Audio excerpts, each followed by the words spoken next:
What if Napoleon won at Waterloo? Imagine the field not as a grave for a dying empire, but as the starting line of another century under the eagle. Imagine the mud drying just a little faster, one dispatch arriving 10 minutes earlier, one cavalry charge held back, the ridge at Mont Saint-Jean cracking under pressure, and the black-coated old guard stepping forward not to die, but to finish what they started. The world breathes in, and the map of Europe exhales in a different shape. Before we turn the map, let's ground ourselves in what really happened. It's June 18th, 1815. The ground outside the village of Waterloo is churned into thick clay by a night of cold rain. Napoleon, back from exile and desperate to break the coalition strangling France, faces the Duke of Wellington's Anglo-Allied army. Prussian forces under Blücher are marching to join, if they can. The morning drags, the guns sink, the French batter Hougoumont on the right, burn through men in waves. Derlon's massive column slams into the British left and gets shredded by musketry and well-timed cavalry. La Haye-Sainte becomes a meat grinder. Ney sees opportunities and charges again and again, cavalry thundering into squares that will not break. Then, late in the day, the Prussians arrive at Plancenoit. French reserves go in to contain the breach. Light fades. The Imperial Guard pushes up the slope. But this time, it's the French who falter. The myth shatters. The retreat turns to a rout. Within weeks, Napoleon is on a British ship, bound for St. Helena, and Europe returns to the tidy deal written at the Congress of Vienna. Kings back on thrones, borders stabilized, the British Navy and the City of London in command of the century to come. That's our timeline. Now let's pull on one thread and see how the weave changes. What if the rain drains faster? Or Napoleon delays until the ground firms? What if Ney tempers the cavalry madness, keeping sabers for the moment that truly matters? What if Grouchy, shadowing Blücher, actually pins the Prussians rather than marching to no one's drum? Many historians argue Napoleon didn't need miracles. He needed coordination, time, and a dash of restraint. So we'll give him exactly that. Picture a late morning French assault where d'Erlon's corps attacks in better order. Not a compact column begging to be butchered, but a combined arms advance screened by skirmishers, backed by guns dragged forward on solid ground. Hougoumont remains a distraction, not an obsession. La Haye-Sainte falls earlier, cracking the center of Wellington's line. The crossroads at Mont Saint-Jean begins to tremble, now fold in the other hinge. Grouchy intercepts Blücher decisively near Wavre. The window closes. Prussian boots that in our world shook the French right never arrive. A late afternoon push by the Guard breaks the ridge, not by legend, but by attrition and timing. Wellington orders a fighting withdrawal toward Brussels. Night covers an evacuation to the coast. What happens after victory? Napoleon isn't the messianic invader of earlier years. He's a calculating survivor. He needs legitimacy, not territory. In our timeline, he'd drafted the Acte Additionnel, a quasi-constitution to make his empire look more liberal. In the alternate, he uses it. The morning after Waterloo, Europe wakes to the same capitals, but a different mood. French bulletins speak the language of order and law, not revolution. The message to Vienna, London, and Berlin: the empire will live within defined borders. No annexations beyond what had already been swallowed. Switzerland neutral, the Rhine Confederation reformed but not expanded. Italy under rationalized crowns, but the eagle stays.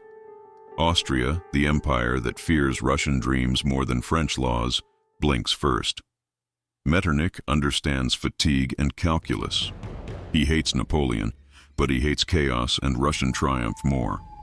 A secret back channel opens. End hostilities, restore diplomatic ties, preserve courts, and keep the Polish question contained by a French Kingdom of Poland that is strong enough to hold back the Tsar, but weak enough to be managed. In London, the shock is seismic. The government wobbles, blame spirals. The Royal Navy remains supreme, but what does a navy do when the continent is not marching to its beat? Britain can blockade, but blockade what if Europe decides to trade with itself? So our new treaty, call it the Peace of Brussels, falls into place late 1815. The coalition fractures not because they love Napoleon, but because they loathe another decade of war. Terms are brutal in language but soft in essence. France swears off further expansion. The Netherlands loses the southern provinces to a French-aligned Kingdom of Belgium, a buffer in name, a satellite in practice. The German Confederation is trimmed and reorganized with French fingerprints on its bylaws.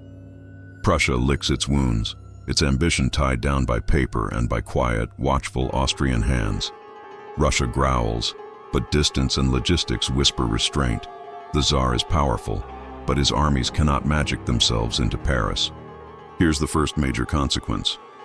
The continental economy decouples from British finance earlier and deeper.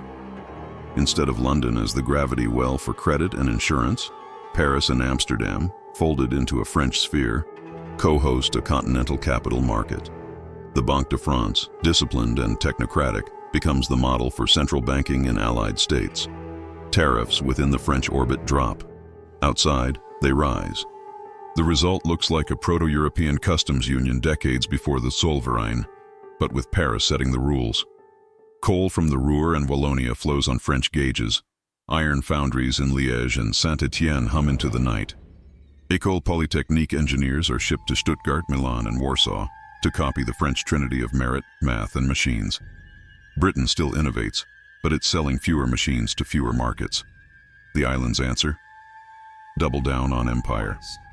Which takes us to the seas. Without a humiliated France locked in post-1815 chains, French imperial ambitions don't pause and restart in the 1830s. They bend steadily forward. Algeria happens earlier and deeper, not as a messy improvisation, but as a planned crossroads for Mediterranean trade. Egypt, that earlier dream, returns to the French imagination, not to overthrow the Ottomans, but to cut a canal. De Lesseps was a man of the 1850s in our world. In this world, the diplomatic runway is longer by a generation. With Austrian goodwill and Ottoman necessity, surveying across Suez begins in the 1830s. By the early 1840s, steam shovels eat desert.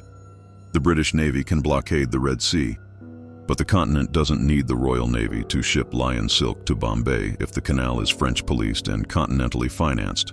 The geography of global trade tilts early, and London's global leverage blunts. On the continent, a French-led peace buries a seed that will grow into a different forest. Prussia never gets the War of 1866 to kill Austrian influence because the French-Austrian condominium refuses to stage the fight. Bismarck still exists, but the chessboard won't let him move the way he did. No Sadowa, no North German Confederation, no Franco-Prussian War to forge Germany in blood and iron. Instead, Germans remain a family of mid-sized powers threaded together by rails and law, and French law at that. The German language still thrives, German science still blossoms, but the idea of a single ironclad Reich never materializes. Think less eagle-clutching thunderbolts, more web of universities, bankers, engineers, and an ever-watchful French prefect in the diplomatic background. This web has cultural consequences. Napoleonic code becomes not just a French export, but a civic scripture across the heart of Europe. Property law, secular civil registries, equality before the law, not perfectly alive in practice, but embedded in bureaucracy in Bavaria, Lombardy, Catalonia, Warsaw. The metric system, that quiet weapon, goes universal in the French orbit by mid-century. Gauges on rail lines match, screw threads match, telegraph codes match, standardization pushes industry forward. When you don't fight your neighbors every 15 years, you can argue about voltage and decide faster. And the revolutions of 1848? In our world, they crashed into kings and bayonets and left mixed legacies. In this world, we don't get a neat copy-paste. The empire is constitutionally dressed, and the emperor, whether Napoleon himself into the 1820s or a regency for Napoleon II after his father's death, knows to co-opt. Freedom of the press is rationed. Parliaments are real but hemmed in, and the safety valve opens before the boiler explodes. You still get barricades in Paris. How could you not? But the settlement is a step forward within the empire, not a regime-toppling firestorm. The long arc bends toward a managed modernity. Across the Atlantic, the butterfly effect spreads ink across maps. Spanish America's independence wars churn through the 1810s and 1820s regardless, because empires that can't reform will always crack. But without Britain as the unchallenged broker of loans, markets, and protection, the new republics look for credit on the continent. Parisian bankers extend lines. French engineers arrive in Buenos Aires and Mexico City, selling rails and codes in the metric system alongside cannon. The Monroe Doctrine still appears. Americans love a declarative sentence. But it's a shaky warning shot if the biggest danger isn't European armies landing, but European capital-building harbors. The United States, fresh from its own war with Britain, finds a cautious partner in France and a wary competitor in a British Empire turning inward to secure India and push deeper into Australia and Africa. The Ottoman Empire, sick but enduring, finds itself courted by Paris instead of carved by everyone. French advisors help modernize the army to counter Russia. Austrian diplomacy plays interpreter. Russia, boxed from Poland and denied easy access to warm water, grows sullen but careful. The Crimean War, if it happens at all, is a smaller affair, a border correction, not an existential test. With Suez in French hands and Ottoman sovereignty propped up, the Eastern Mediterranean becomes a stage for French parades rather than British maneuvers. Technology shifts on this altered wind. With early standardization and continental investment, a Europe that speaks Code Napoleon also speaks steam a little sooner and steel a little smarter.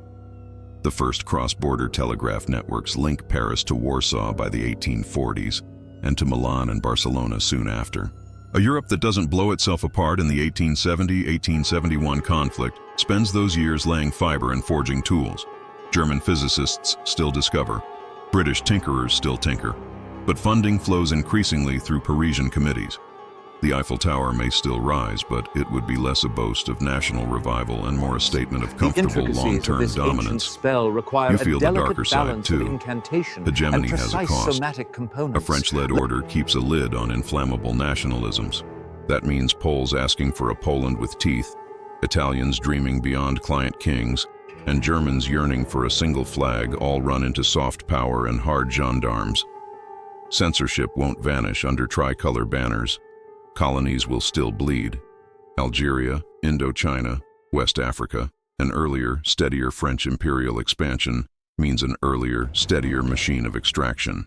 And when you steer the canal that rewrites trade, you set the rules for who eats and who starves. There's a huge question hidden in the century's last act. If there's no united Germany to smash 1914 into motion, what becomes of the Great War that defined the 20th century? Maybe it never happens as we know it. Perhaps a different dread. Russia, angry and modernizing late, collides with a French-led Europe in a colder, longer series of crises across the Balkans and Poland.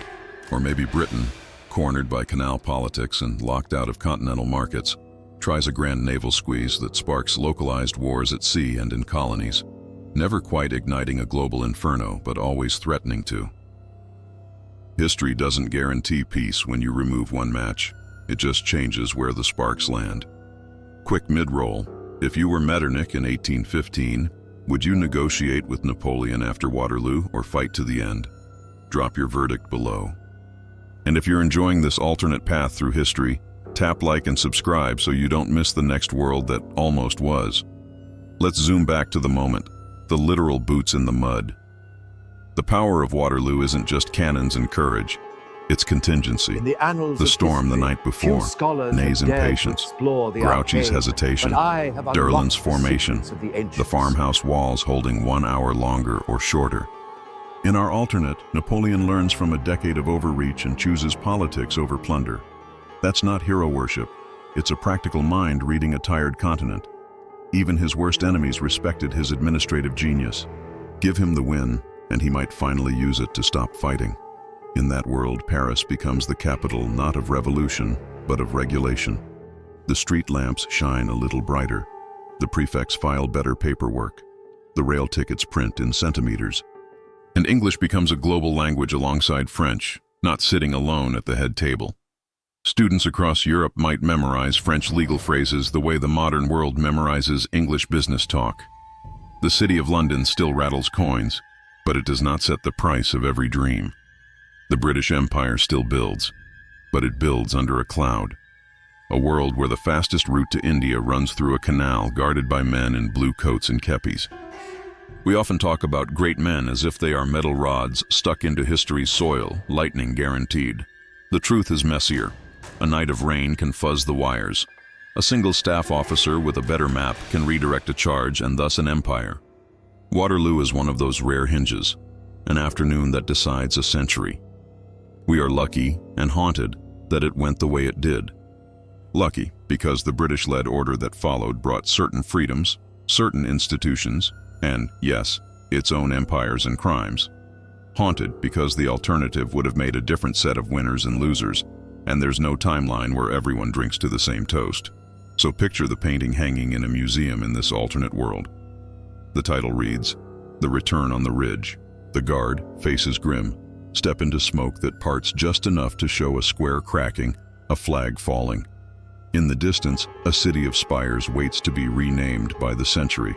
The caption says, "After Waterloo, the 19th century began early, and you, standing in front of it, feel that old electric shiver. How thin the ice is under every date. How a decision, a storm, an hour can change the road beneath all of us. What if Napoleon won at Waterloo? Europe is rewritten. The accents of power drift toward Paris. The canal cuts the world. The empire that almost was, is. And our map, your map, the one you carry in your head, looks obvious only because history chose a different page.